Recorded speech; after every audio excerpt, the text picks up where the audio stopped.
অখিল গগৈয়ে কেতিয়া কাৰ বিৰুদ্ধে অভিযোগ কৰে অখিল গগৈয়ে নিজেই হয়তো নাজানে। আজি কিবা এটা ক'ব, কাইলৈ কিবা এটা ক'ব। আৰু অখিল গগৈ কেতিয়াবা জাতীয়তাবাদী হ'ল, বামপন্থী এজন তেওঁ ছাত্ৰ অৱস্থাৰ পৰা অসমৰ সকলো মানুহে জানে, কিন্তু মানুহে এই কথাবিলাক পাহৰি যোৱা নাই। আৰু আজি মই শিৱসাগৰত আহিছোঁ, বহুতেই কৈছে যে আমি অনুতপ্ত যে অখিল গগৈ লেখীয়া এগৰাকী ব্যক্তিক আমি অসম বিধানসভালৈ যোৱাবাৰ নিৰ্বাচিত কৰিলোঁ।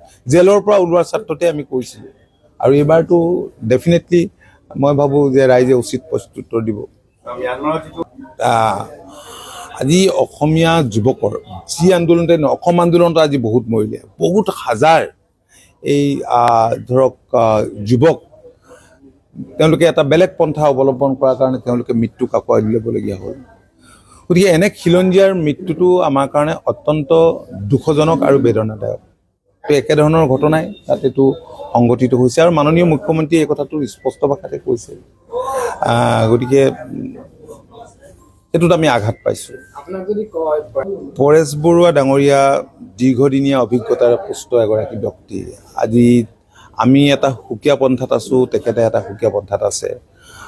মই ভাবোঁ যে মানে he is the right person, সঠিক সিদ্ধান্তটো ল'বৰ কাৰণে তেওঁহে সেই কথাটোত সঠিক সিদ্ধান্ত ল'ব পাৰিব। আহ্বানটোতো আপুনিও জনাই, বহুত মানুহে জনাই আছে। আহ্বান বহুত মানুহে জনাই আহিছে নহয়, মই আৰু বাকীসকলৰ লগতনো কিয় উজান দিব লাগে? ৰাজনীতি নহয়, আজি ট্ৰাইবেল বেল্ট ব্লকবিলাক সুৰক্ষিত কৰিবৰ কাৰণে আজি উজনি অসমততো আজি ধৰক আজি যিবিলাক ট্ৰাইবেল বেল্ট আৰু ব্লক আছে সেইবিলাকততো মুছলিম নাই।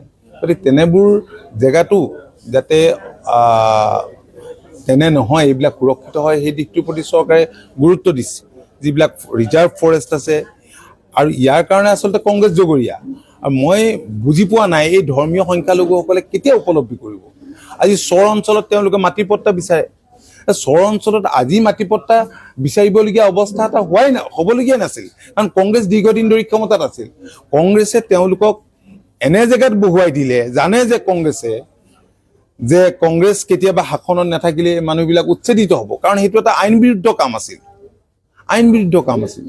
ঠিক আছে, থেংক ইউ।